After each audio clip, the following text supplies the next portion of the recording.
الحمد للہ نحمده ونستعینه ونصلی علی رسول الکریم اما بعد بسم اللہ الرحمن الرحیم۔ آج ہمارا جو موضوع ہے وہ اس بارے میں ہے کہ اسلام کتنا انصاف پسند مذہب ہے۔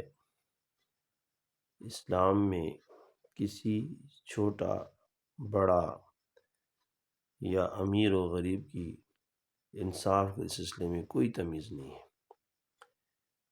غریب اور امیر، چھوٹا ہو بڑا ہو، یہ سب اللہ کی نظر میں اور اسلام کی نظر میں انصاف کے سلسلے میں سارے برابر ہیں۔ تو اس سلسلے میں ایک واقعہ میں آپ کو سناتا ہوں۔ عمر بن عاص رضی اللہ عنہ،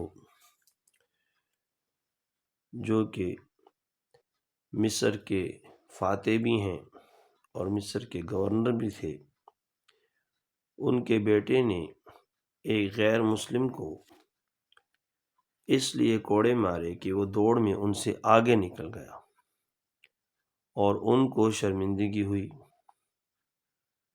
حضرت عمر رضی اللہ تعالی عنہ نے باپ بیٹے دونوں کو مصر بلوایا اور غیر مسلم کو حکم دیا کہ گورنر کے بیٹے کو کوڑے مارے اور اپنا بدلہ لے لے۔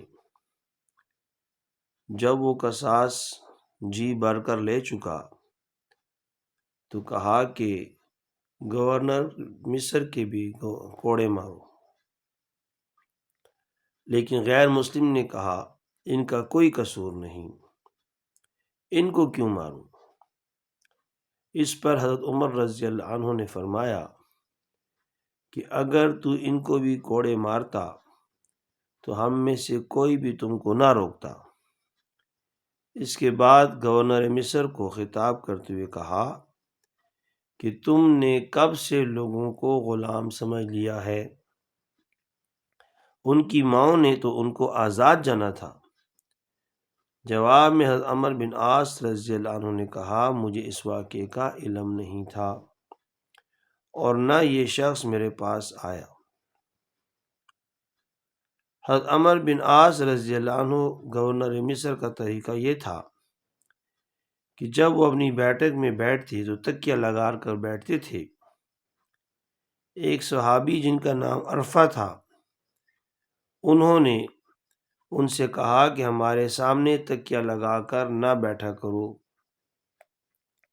آئندہ اگر تم ہمارے سامنے تکیہ لگا کر بیٹھے تو میں حضرت عمر رضی اللہ عنہ کو اس کی اطلاع بھیج دوں گا۔ لیکن گورنر صاحب نے اس بات پر توجہ نہ کی اور تکیہ لگا کر بیٹھے۔ حضرت عرفہ رضی اللہ عنہ نے خلیفہ کو شکایت لکھ بھیجی۔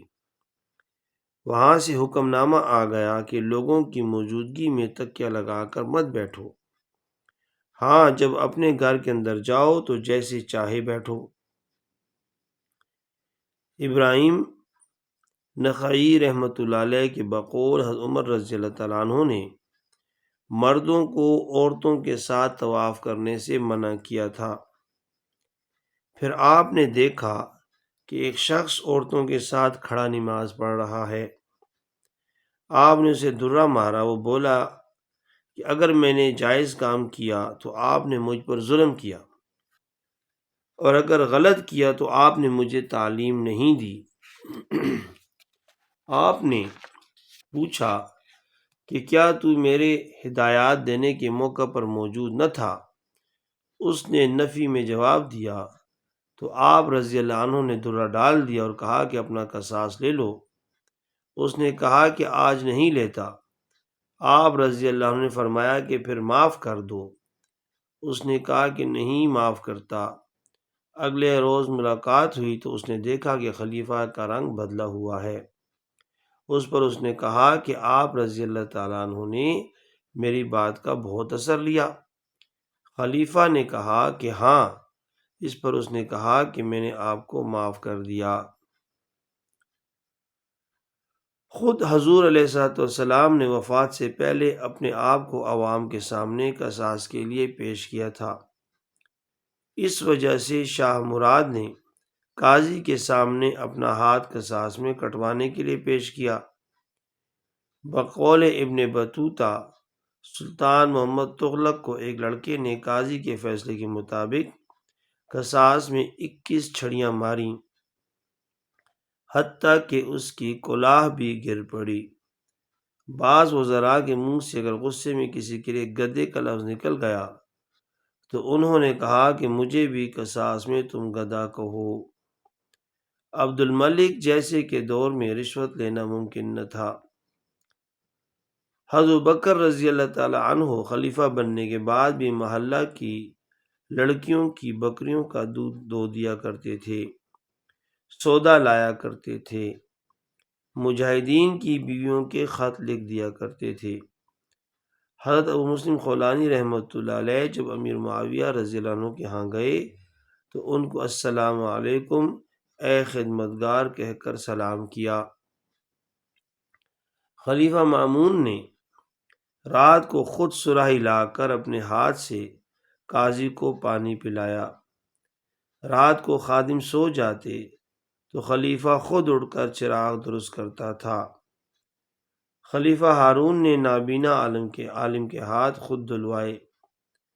خلیفہ معتصم نے خود ایک بوڑھے لکڑہارے کے گرے ہوئے گدھے کو اٹھا کر کھڑا کیا اور لکڑیاں لادنے میں مدد دی۔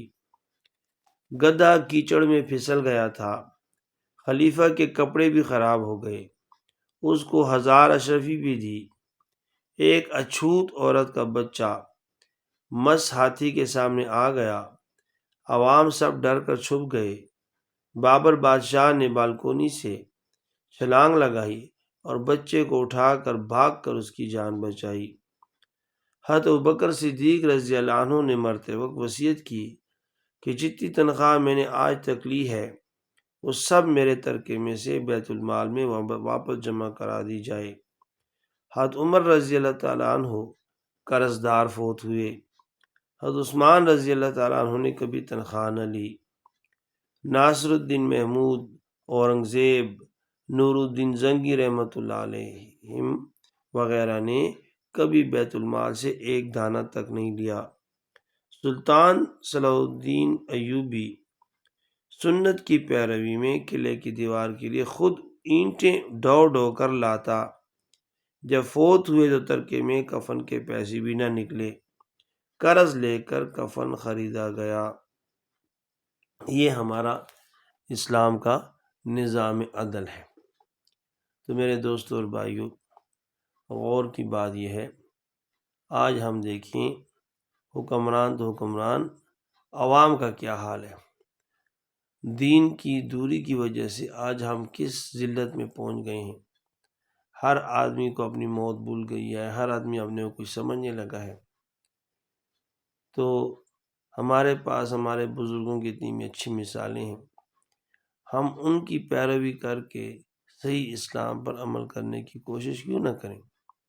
حاذا المرام، اللہ عالم بحقیقت الکلام، جزاک اللہ خیرہ۔